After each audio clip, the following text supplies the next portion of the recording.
Com um novo recorde de 12.683 mortes na quarta-feira, 3 de dezembro, o mundo registrou até agora 1.506.601 mortes pela pandemia do coronavírus de 2019, com um novo recorde de 679.184 casos na quarta-feira. Total de casos confirmados chegou a 65.170.000. Nos últimos 6 dias, os Estados Unidos registraram mais de 1 milhão de casos de Covid-19.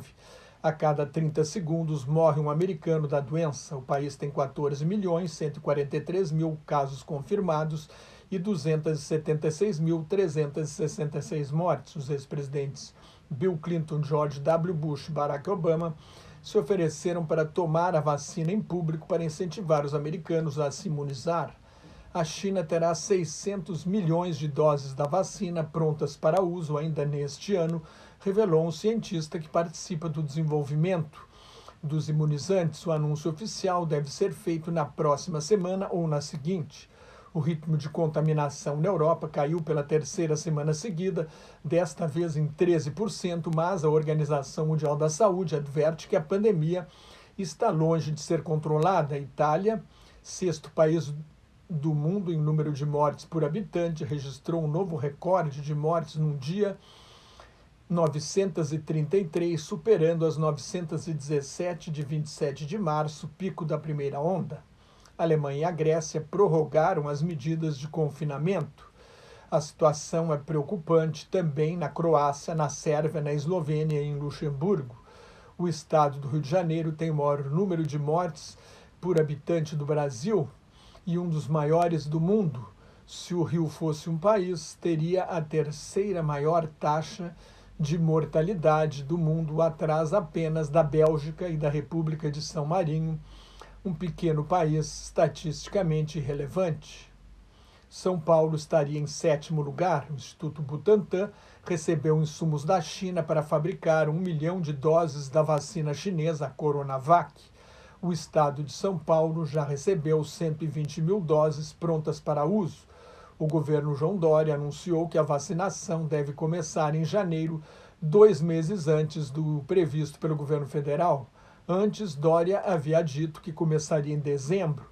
Um artigo publicado na revista médica britânica The Lancet mostrou que a Coronavac é segura e funcionou em 97% dos casos 4 semanas após a inoculação. Na terça-feira, o medíocre ministro da Saúde do desgoverno Jair Bolsonaro, general Eduardo Pazuello, tentou alegar que aglomerações não transmitem o coronavírus, caso contrário, teríamos uma explosão de casos depois da campanha eleitoral. Nesta quarta-feira, o país registrou mais 776 mortes e 50.883 casos novos, com alta de 37% nos casos novos em 2 semanas, general Pazuello. A média diária de casos novos é a maior desde 30 de agosto, general.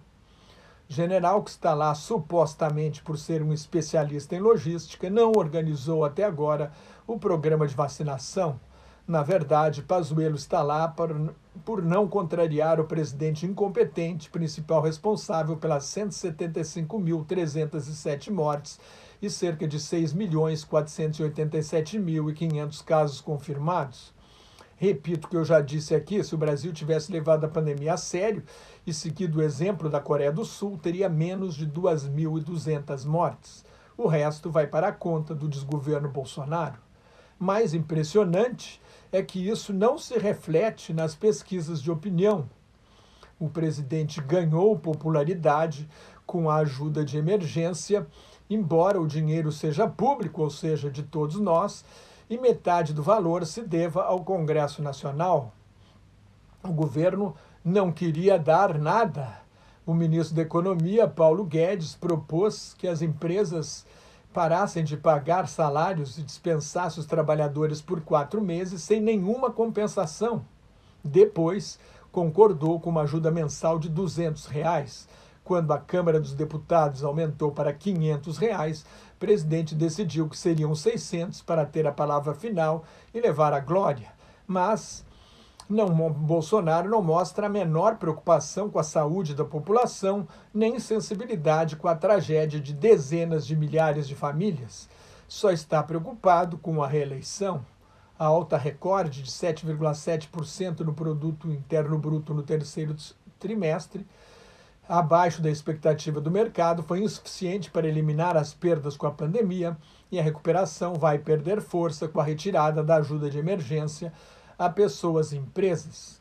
O investimento externo direto na América Latina e no Caribe deve cair 50% em 2020, prevê a Comissão Econômica das Nações Unidas para a América Latina e o Caribe, o que tende a aumentar a agitação política e a revolta social no subcontinente.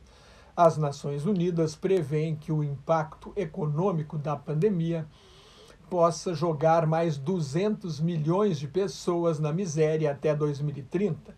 Um estudo do Programa de Desenvolvimento da ONU, divulgado nesta quinta-feira, adverte que 80% da crise causada pela pandemia devem se prolongar por uma década. Se os países se concentrarem nas metas de desenvolvimento sustentável da ONU, poderão resgatar 146 milhões de pessoas da pobreza absoluta.